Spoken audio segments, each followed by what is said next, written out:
What do you think George's, the worst nightmare that George has yet to have might be? Greg? If you knew the worst nightmare, it wouldn't happen. The truth about the job, I remember John Burt explaining to me when I first got there, was the truth about the job is you can sit there having a perfectly okay week when something happens somewhere that you've never heard of and blows you apart.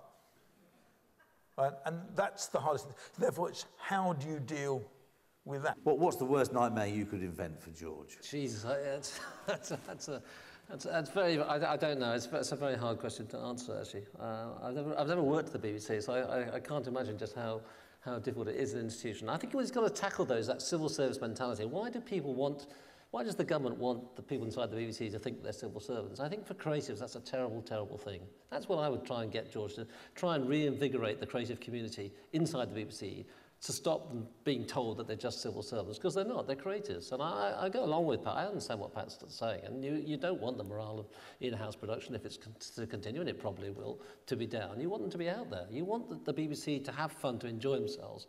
We want a great BBC. We want an accessible BBC. We want great programmes. The only thing people love about the BBC and what they judge it on most is what's on BBC 1 and 2, primarily. So I would say beware the royals. It's almost always something to do with the royal family that gets you into trouble. And, you know, today it could very easily have happened that somebody broadcast those Prince Harry pictures on some news outlet or a programme somewhere, and there would have been all hell to pay.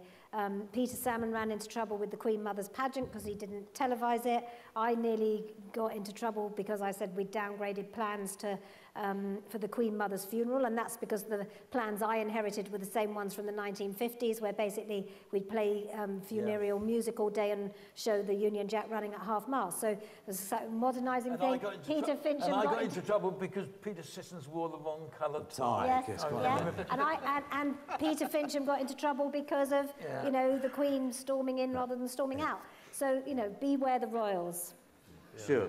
The last word. Beware the royals. But yeah, the curse of the Windsors. Yeah, I think so. I think you're right. The history says it's broadcasting's version of events, dear boy, events, isn't it? The program crises come from nowhere. Look at Ross Brand, and they come from places you'd never expect them to come from. I think the real day-to-day crisis is if somehow these numbers don't quite add up, partly because of inflation.